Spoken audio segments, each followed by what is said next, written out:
Olá, quarto ano, tudo bem? Vamos dar início a mais uma aula de ciências, dando continuidade ao nosso capítulo 2, que é sobre micro-organismos, além do que vemos. Vamos começar? Antes da gente dar continuidade ao item 3, porque nós já vimos o item 1 e o item 2 do capítulo 2, nós vamos voltar lá na página 44, no Experimentando, que eu combinei com vocês que nessa aula a gente ia fazer o comentário a respeito da experiência. Então, a experiência, eu vou ler para vocês aqui lá na página 44, Experimentando. Estava pedindo assim, fungos microscópicos só podem ser vistos individualmente com o auxílio de aparelho microscópico, que foi o que a gente viu, na última aula. Os micro-organismos, eles podem ser vistos a olho nu se eles estiverem em agrupamentos, em colônias. Se eles estiverem individualmente, a gente só consegue observá-los com a ajuda do microscópio, tá bom? No entanto, o conjunto de milhares de fungos, chamado colônia, pode ser visto a olho nu. Você já viu muitos fungos juntos? Nesse experimento, você poderá observar a formação de colônias de fungos. Então, a gente ia precisar de quê? De uma fatia de pão, de água, uma colher de café, que é aquela colherzinha pequena, um saco plástico transparente incolor, uma etiqueta ou uma caneta marcadora. E aí, como que a gente vai fazer? Como que a gente tinha que fazer essa experiência? Registre a data do experimento no saco plástico com a etiqueta ou com a caneta marcadora. Então, a gente teria que pegar o saquinho e colocar. Eu coloquei aqui, data 6/4/2020, tá? Isso aqui é um saquinho transparente. E aí, a gente tinha que colocar o pão dentro do saco plástico, acrescentar uma colher de água, retirar o ar que estava lá dentro e fechar o plástico. Deixar o saco em um ambiente que não receba luz direta do sol durante 5 dias. E aí depois a gente teria que observar e registrar o que aconteceu. Então, no primeiro quadradinho, a gente teria que desenhar o pão como a gente colocou dentro do saquinho, Então, sem nenhuma manchinha, olha, um pão normal, do jeito que a gente está acostumado a comer no nosso dia a dia. Registrou a data. No quinto dia, o que será que teria acontecido, O que provavelmente aconteceu com esse pão? Vocês vão perceber que vão aparecer manchinhas esverdeadas nesse pão, que a gente chama de bolor, A gente fala, nós não vamos comer esse pão não, que esse pão está embolorado. Quer dizer o quê? Que a gente tem um agrupamento, uma colônia de fungos que já tomaram conta desse pão, Geralmente aparece nas beiradinhas assim primeiro, tá? Então, a primeira coisa que a gente teria que fazer é registrar como que ficou, como que estava no primeiro dia e como que ficou lá no quinto dia da nossa observação, tá bom? Então, o primeiro dia, um pão normal, sem nada, foi do jeito que a gente colocou no saquinho. No quinto dia, um pão já com as beiradinhas esverdeadas, tá bom? Número 2. Justifique a mudança na aparência do pão. O que a gente pode observar que aconteceu, gente? A gente pode observar que os micro-organismos, que os fungos, eles se multiplicaram no pão. E eles formaram o que a gente chama de colônias, que são milhares de micro-organismos juntos. E o que aconteceu? Modificou a aparência do pão. O pão não tinha nada, depois o pão teve esses bolores, E por que isso acontece, gente? O pão, como a gente viu no nosso capítulo, para a fabricação do pão, a gente já usa alguns micro-organismos do fermento, na massa do pão. E aí, quando a gente coloca esse pão num lugar fechado, sem ter a presença de luz, o que vai acontecer? Esses micro-organismos, eles vão, juntamente com a água que já está presente no pão e que a gente acrescentou também aqui, eles vão agir e vão formar esses bolores, tá? Número 3. Propõe uma possível explicação para o surgimento dos seres vivos que se desenvolveram sobre o pão. A gente pode concluir o seguinte: como o saco plástico estava fechado, a origem dos fungos é o ar em seu interior, e o próprio pão. Porque já na massa do pão, como eu expliquei, a gente já tinha a presença de micro-organismos através do fermento, tá bom? Então, quem não conseguiu fazer, porque não tinha todos os ingredientes, né, todas as etapas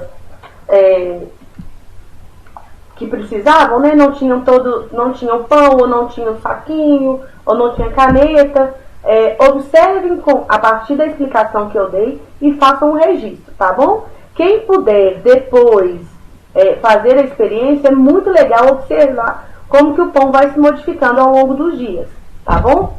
Agora, nós vamos dar continuidade ao nosso capítulo 2.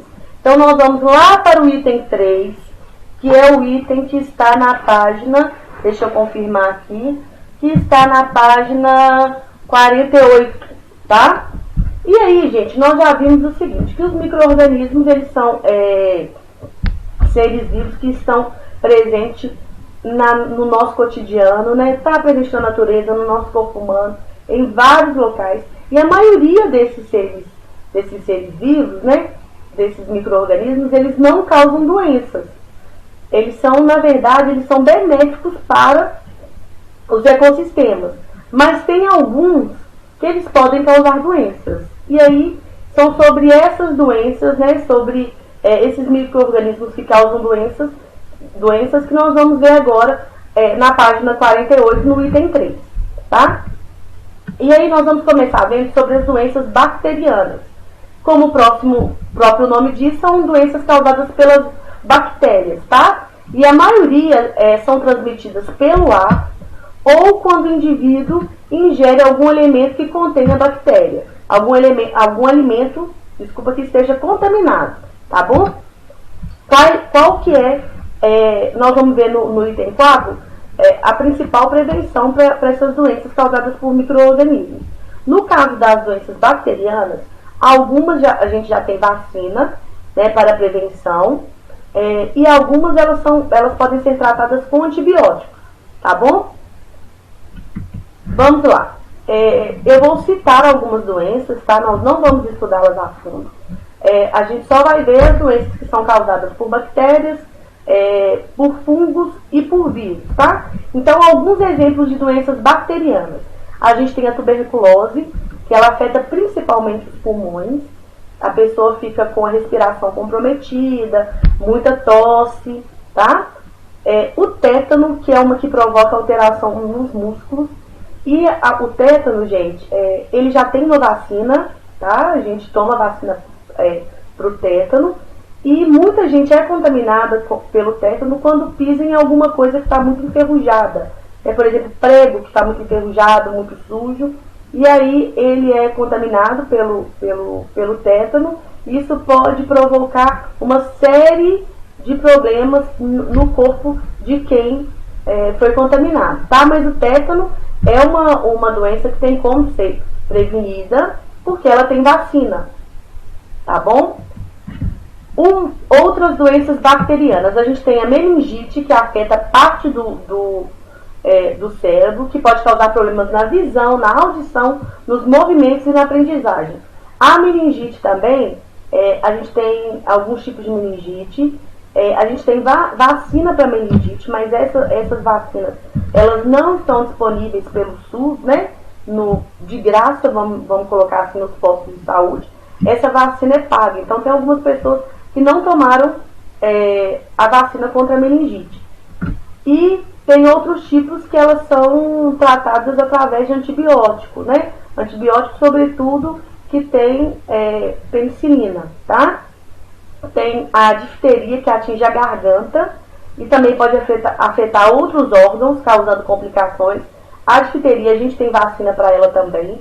Então, vocês estão vendo, eu coloquei uma foto aqui de uma garganta que está contaminada pela difteria, tá bom? Outras doenças causadas por bactérias são as doenças alimentares, tá? As intoxicações alimentares, que elas ocorrem quando as bactérias causadoras de doenças se desenvolvem sobre os alimentos que ingerimos, produzindo substâncias tóxicas. Então, a pessoa, os principais sintomas, a pessoa tem febre, a pessoa tem dor de cabeça, a pessoa tem vômito, tem diarreia, tem mal-estar, né? E a principal prevenção para a gente não ter nenhuma intoxicação alimentar, a primeira coisa é lavar muito bem os alimentos que a gente está ingerindo, além de lavar muito bem as mãos, né? Sempre. E também prestar atenção nos locais que a gente está frequentando para poder se alimentar. Porque tem restaurantes, tem bares que eles não têm nenhum cuidado na fabricação dos alimentos, na preparação dos alimentos. Então, ali pode se desenvolver bactérias e a gente, ao ingerir aquele alimento, a gente ficar intoxicado. A maioria de vocês, em algum momento, já teve uma intoxicação. E a gente tem muita dor na região abdominal, muita gente tem náusea e vômito, tem diarreia, né? E aí, algumas doenças também podem ser causadas por fungos, que são outros tipos de micro-organismos. As mais conhecidas são o que a gente chama das micoses, que elas têm na pele e na unha.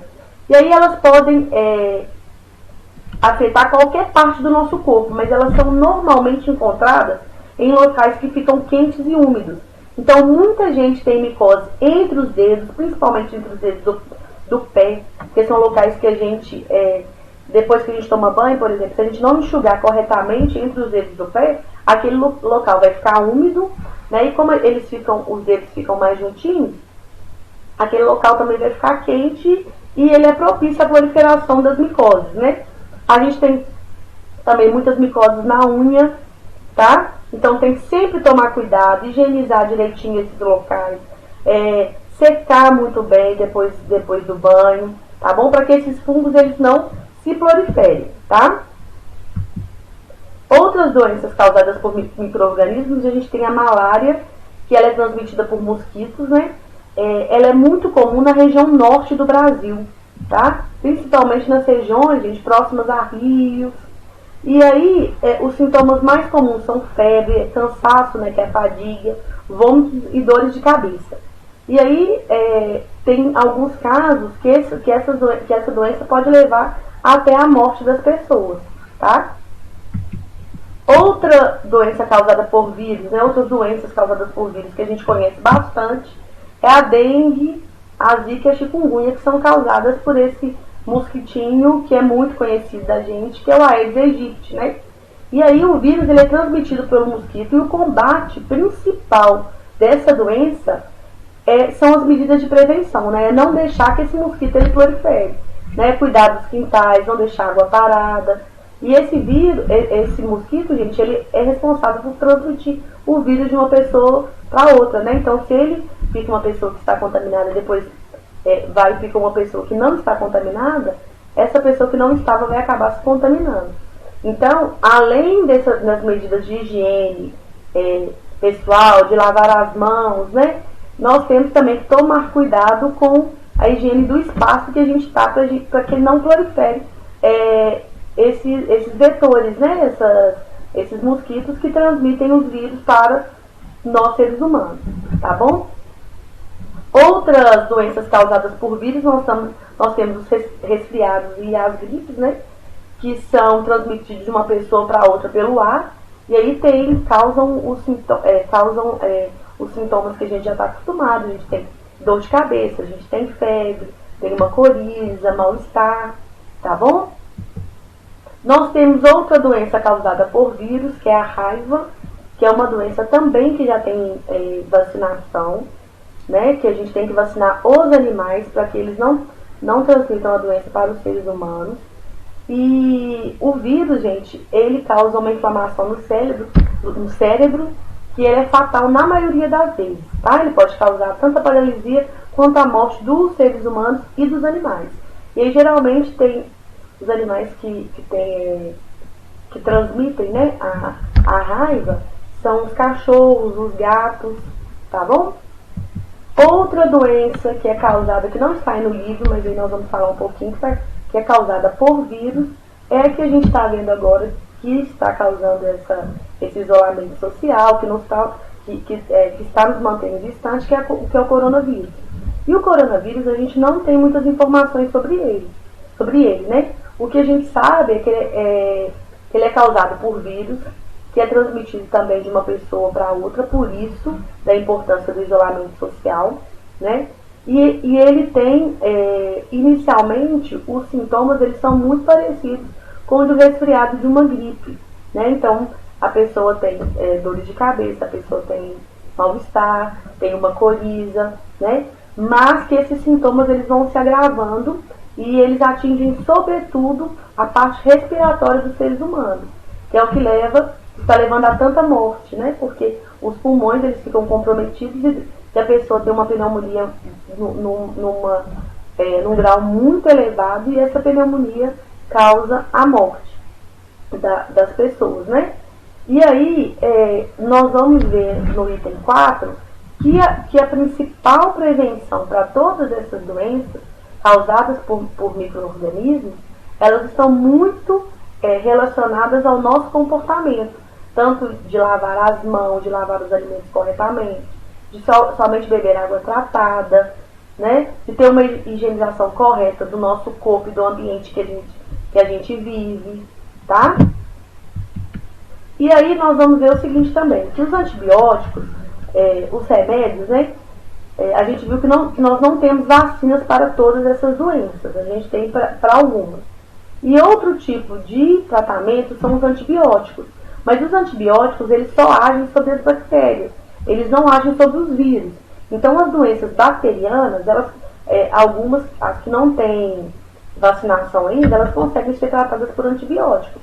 Mas os vírus, por exemplo, no caso dos resfriados, da gripe, do coronavírus, a gente não consegue tratá-los com antibióticos, né? Esses antibióticos, eles não são indicados porque, geralmente, eles não agem sobre as bactérias, eles agem sobre o sintoma. Então, eles agem sobre a febre, sobre a dor de cabeça, tá bom? Depois que vocês assistirem a aula, vocês vão ler as páginas 48, 49 e 50 do nosso livro e vão fazer as atividades do antes de seguir, da página 50 e 51. Combinado? E agora, rapidinho, nós vamos ver no item 4 como que a gente pode evitar essas doenças causadas por micro-organismos. Então, como a gente já sabe, os nossos hábitos, eles dizem muito sobre o quão saudável nós estamos e nós estaremos, né? Além de sempre manter uma alimentação saudável, dormir a quantidade de tempo que é necessário, tem algumas atitudes que nos ajudam a ter uma relação com os micro-organismos só de benefício e não de malefício, né? Ou seja, não deixar que esses micro-organismos nos contaminem e prejudiquem a nossa saúde. Então a gente tem, olha, que sempre lavar as mãos com sabonete e água corrente várias vezes ao dia, né? Esse é um item que ele é muito importante. E agora, nessa época de coronavírus, nós estamos vendo o quão importante é. Então, a gente tem que lavar as mãos devagar, né? Esfregar a palma da mão, esfregar as unhas. E como eu ensinei para vocês lá quando a gente estava falando sobre a prevenção do coronavírus, a gente não pode lavar a mão rapidinho assim, não. A gente tem que gastar quase uma música para poder lavar a mão. Então, vamos combinar, toda vez que nós formos lavar as mãos, nós vamos cantar o parabéns para você. Né? Então, nós vamos abrir a torneira, dar uma molhadinha na mão, colocar o sabonete e fechar a torneira. E vamos esfregar, olha, e vamos cantar, vamos lavar bem entre os dedos. Depois lava as unhas, porque tem a sujeirinha que fica debaixo da unha. Esfrega bastante, esfrega a parte de cima da mão. Cantou parabéns para você até o final, né, que tá bem ensaboada a mão. Vamos lavar, tirar esse sabão todo em água corrente, tá? Outra medida é, quando a gente for tossir e espirrar, a gente tentar ficar longe das pessoas, né, o mais distante que a gente tiver das pessoas, ou se não, a gente tampar com a parte do cotovelo, né? Por que a gente espirrar ou tossir assim, gente? Porque quando a gente tosse ou espirra com a mão, provavelmente, logo depois, a gente vai se esquecer e vai passar isso no olho, em outra parte, e vai acabar contaminando, né? Então, outra prevenção é a gente evitar levar as mãos aos olhos, ao nariz e à boca, tá? Outra medida super importante, toda vez que a gente machucar, a gente deve higienizar os machucados adequadamente. Então, quando eu caio e eu esfolho, aquela ferida está aberta, eu tenho que passar um algodãozinho com água, né? Eu vou higienizar e aí vou ver qual que é o medicamento que eu posso passar naquele local, se é necessário tampar ou não, tá bom? Quando doente, evitar locais fechados e que tenham muitas pessoas. Então, quando eu estiver gripado, resfriado, gente, eu tentar não ficar em locais onde estejam aglomerações de pessoas, porque eu posso transmitir o que eu tiver para as outras pessoas, né? E aí eu volto a falar, por isso, da importância do isolamento social na transmissão, nessa questão da prevenção da transmissão do coronavírus, tá? Combater moscas, mosquitos e pernilongos. Então, muitas doenças, elas são transmitidas pelos mosquitos e moscas, né? A gente viu que a malária é assim, que a dengue, a zika e chikungunya também, tá? E beber água apenas tratada, ou seja, água que tenha passado pelo filtro. Aqui a gente tem um filtro aqui, ó, que é um filtro de barro, né? Mas em casa tem outros tipos de filtro, mas a gente não tomar água diretamente da torneira, água que não tenha passado por nenhum tratamento, tá? E também, gente, uma medida super importante é a vacinação. A gente já sabe que a gente pode ter vacina que é com a agulha, né, através da injeção, e tem aquelas vacinas que são gotinhas. Então, o que a gente tem que fazer? A gente tem que manter o nosso cartão de vacinação em dia, né? Perguntar para o papai e para a mamãe se o cartão está em dia, se eu tomei todas as vacinas. Nós temos no Sistema Único de Saúde, no SUS, né, muitas vacinas disponíveis, né? A gente tem vacina agora até da gripe, né, da H1N1. Então, ver se a idade de vocês, né, se a idade que vocês estão, vocês já tomaram todas as vacinas que tem disponíveis. Lembrar que as vacinas, elas são produzidas para nos proteger contra as doenças. Então, é de extrema importância que vocês estejam vacinados, tá bom? E aí, depois que vocês lerem o item 4, lá nas páginas 52, 53 e 54, vocês vão realizar no caderno Investigando, da página 55. Vocês vão fazer oralmente, pensando sobre, né? Então, vocês vão ler em família e discutir em família. Não precisa registrar no caderno, tá? O Pensando Sobre, da página 56. Vão fazer um jogo lá na página 56 também, que é Aprendendo é Divertido. Lá no final do nosso livro tem um jogo para vocês, umas cartinhas para vocês recortarem e brincarem em família, tá? E depois vocês vão vão realizar as atividades das páginas 57 e 58, que é o antes de seguir. Combinado? Então, por hoje é só. Na próxima aula nós faremos a correção dessas atividades, tá? Então façam tudo com bastante capricho, com calma. E um beijo. Até a próxima aula.